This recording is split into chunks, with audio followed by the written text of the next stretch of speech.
Bonjour et bienvenue sur le tutoriel du sac besace rectangulaire que vous pouvez voir ici. Alors ce tutoriel se fait à partir d'un coupon prêt à couper où vous avez toutes les pièces déjà imprimées sur votre coupon de tissu. Et il y aura peut-être dans le futur d'autres imprimés avec ce même modèle.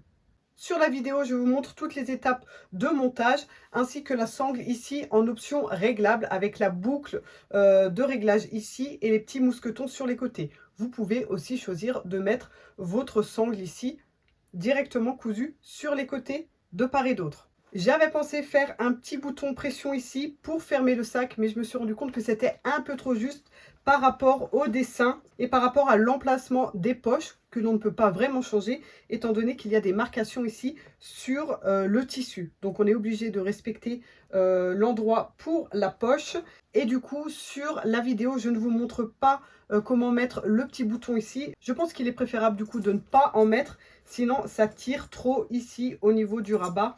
Cela ne fonctionne pas. Je ne m'attarde pas là-dessus, je vous laisse regarder le tuto et réaliser vous aussi ce magnifique sac. Alors voici toutes les pièces qui composent le sac rectangulaire. On a ici le rabat que vous pouvez voir ici. Je l'ai thermocollé avec du H250 et j'ai découpé la même forme dans la doublure. Ici, on a la poche interne découpée comme ça, pas de thermocollant et la doublure dans la même taille. Pour la anse composée de deux morceaux qui seront assemblés pour avoir une seule anse, je l'ai seulement thermocollé ici et je vais ensuite couper sur les pointillés ici pour l'assemblage. La base du sac ici thermocollé et avec son équivalent en doublure, exactement la même forme et la même taille. Et pour terminer, la poche extérieure, elle aussi thermocollée avec une doublure. Pour les pièces principales telles que la poche extérieure, la base du sac et le rabat, je vais les positionner sur de la ouatine comme ceci, épingler autour et je vais passer une couture de maintien dans la valeur de couture ici tout autour, juste pour qu'ils soient bien maintenus sur la ouatine et pouvoir les matelasser. Et ensuite, je découperai tout l'excédent de ouate autour, à faire aussi pour cette grande pièce.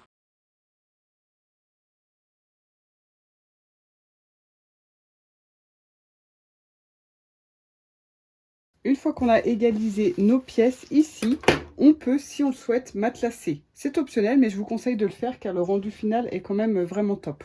Donc là, vous pouvez tracer vos différents traits aux frictions et effacer avec le fer, faire du piqué libre, utiliser le guide que vous avez peut-être dans votre machine, ou bien, si vous ne connaissez pas, utiliser la technique du scotch de masquage. Je vous mets le lien juste ici en haut à droite. On se retrouve après ça pour le montage du sac. Voilà, donc là, j'ai fait des petits carrés en fonction de mes carreaux ici. Hein. J'ai piqué en fait dans le violet pour faire les carreaux. Ici, j'ai laissé juste des lignes droites. Ici, j'ai fait des diagonales et pour la poche extérieure aussi.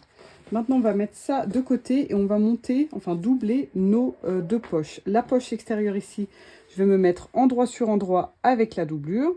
Je pique tout autour à 1 cm et je laisse une ouverture ici sur le bas. Et pour la poche intérieure, je fais exactement la même chose. Endroit sur endroit, je pique tout autour, je laisse une ouverture et ensuite on va retourner nos deux poches. Je vous retrouve juste après cette étape, rien de difficile. Alors avant de retourner, on crante bien dans les angles comme ceci pour pouvoir avoir ensuite des jolis angles droits.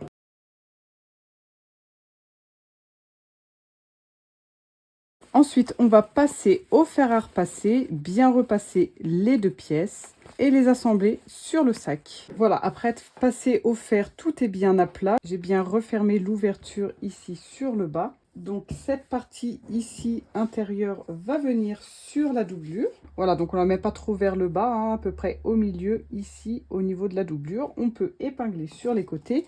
Et là, je vais piquer sur le côté droit, sur le bas. Ça va refermer en même temps l'ouverture. Et sur le côté gauche. Étant donné que les poches sont de la même taille, hein, je viens de voir ici, c'est vraiment la même taille, vous pouvez choisir de mettre celle-ci à l'intérieur du sac et celle-ci sur l'extérieur. Et donc là, je reprends l'extérieur de mon sac et cette poche va venir ici au niveau des pointillés. Donc on fait en sorte qu'elle recouvre les pointillés et pareil, je vais épingler piquer sur les côtés et sur le bas.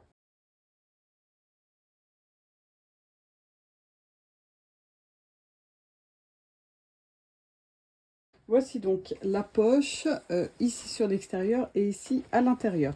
Maintenant, on va préparer notre rabat ici. Je vais me mettre endroit sur endroit ici sur ma doublure et je vais piquer sur les deux côtés et sur le bas. Pas besoin de piquer sur le haut ici.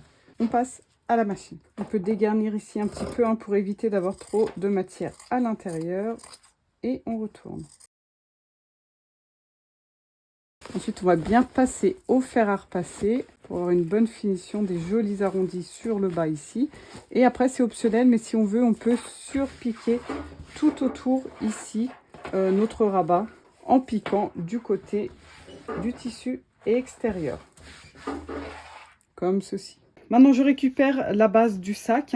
Avant d'assembler, je vais les plier dans ce sens et je vais bien marquer le milieu ici sur le dos du sac en faisant un petit cran et sur le devant. Et je fais pareil avec la doublure. Je marque le milieu ici de mon rabat, donc bien bord à bord.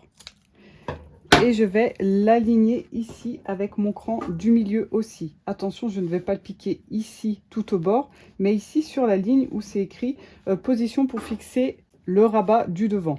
Donc bien en face du cran, je me mets à peine 5 mm dépointillé ici et je pique à un tout petit centimètre, environ la largeur d'un pied de biche. Voilà, alors le but évidemment c'est qu'on ne voit pas les pointillés. Ensuite, je rabats mon rabat ici de ce côté et là je vais refaire une surpiqûre pour maintenir mon rabat en place et surtout pour cacher la valeur de couture ici.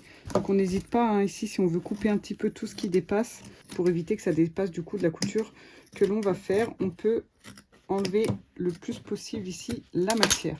Donc le but là c'est de recouvrir la couture précédente. Donc on pique à bien 5 mm, voire un petit peu plus selon la quantité de tissu qu'on a laissé à l'intérieur.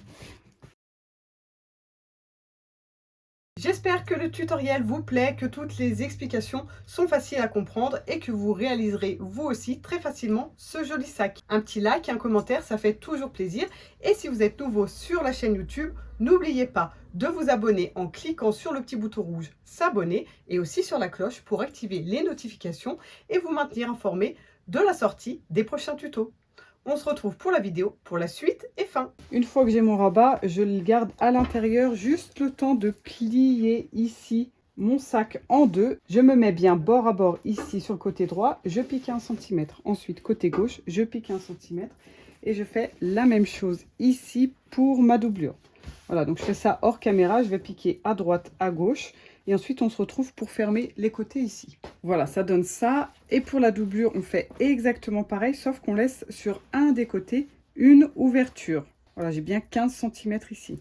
Maintenant, on va fermer les côtés. Alors là, il suffit d'ouvrir les valeurs de couture comme ceci et de tirer comme ceci pour fermer la bouche qui se forme ici. On ouvre bien les valeurs de couture et là, on pique à 1 cm d'un côté à l'autre. Pareil ici et pareil sur les deux côtés de la doublure.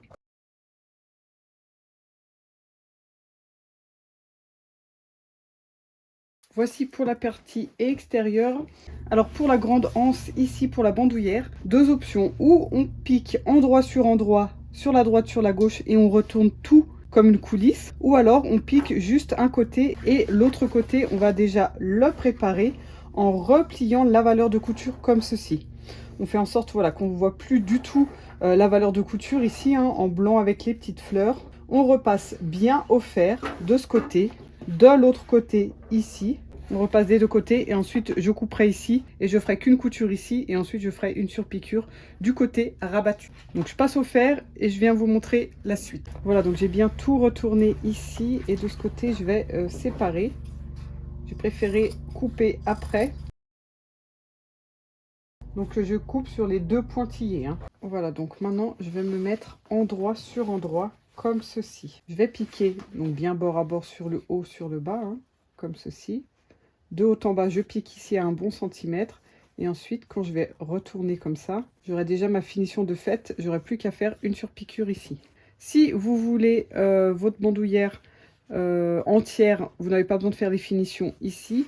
Et si, comme moi, vous souhaitez mettre une boucle de réglage avec des mousquetons, il faut piquer ici au préalable. Donc une piqûre ici sur le haut, une piqûre sur le bas ici aussi, et tout le long.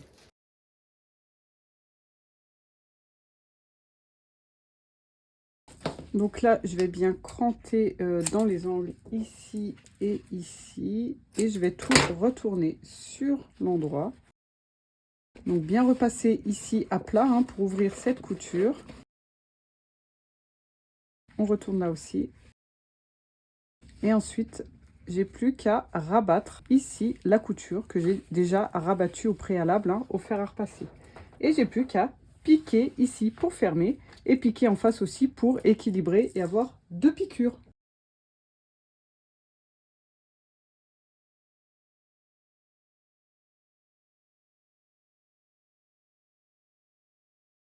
Alors là, dans ma doublure, j'ai coupé une bande de 20 de long et de 7 de large.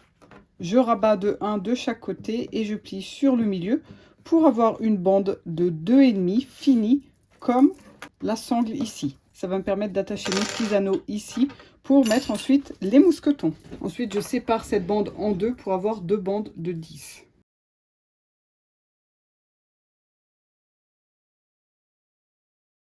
J'enfile ma boucle en D ici, je replie en deux et je fais une piqûre pour fixer ici.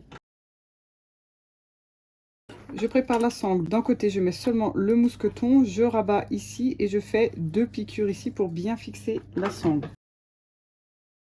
Et ici, de l'autre côté, je passe dans la boucle régulatrice, puis dans le mousqueton et je repasse exactement pareil ici dans la boucle. Et juste après avoir abattu ici, je peux fixer aussi. Maintenant, je reprends mon sac. Si vous n'avez pas tout ce qui est bouclerie ici, vous mettez chaque extrémité de votre sangle pile en face de la couture côté ici.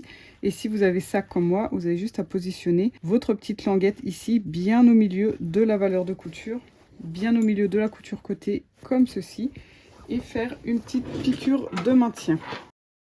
Voilà, maintenant je vais pouvoir assembler ma doublure dans mon sac. On peut se mettre sur l'envers ici pour le sac et mettre sa doublure donc endroit sur endroit. Je vous conseille de mettre la poche ici du côté du dos, donc là où il y a le rabat. Mais bon, c'est optionnel, vous pouvez aussi avoir la poche sur le devant. Et là, on va bien épingler couture côté sur couture côté. Et là, vous vous rappelez, on a mis l'écran, que ce soit sur le tissu principal ou sur la doublure. Donc, on fait bien correspondre l'écran sur le devant et sur le dos. Il va falloir bien sûr rentrer le rabat dedans pour coudre la doublure. Voilà, cran sur cran ici. On épingle et on pique tout autour en une seule fois.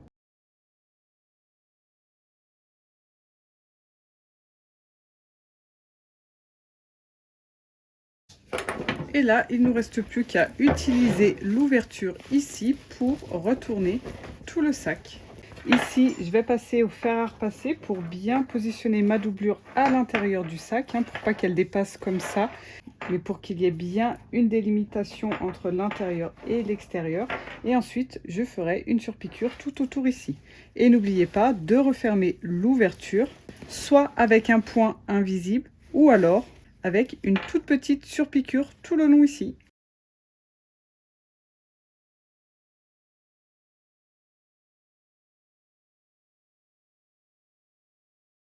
Et voilà, il ne me reste plus qu'à retourner mon sac sur l'endroit. Et je peux lui rajouter ici, du coup, sur le haut, sa sangle. Et voici donc le sac terminé, un grand sac pochette qui peut largement servir de sac à main ou pour les courses. Merci d'avoir regardé ce tuto et à bientôt.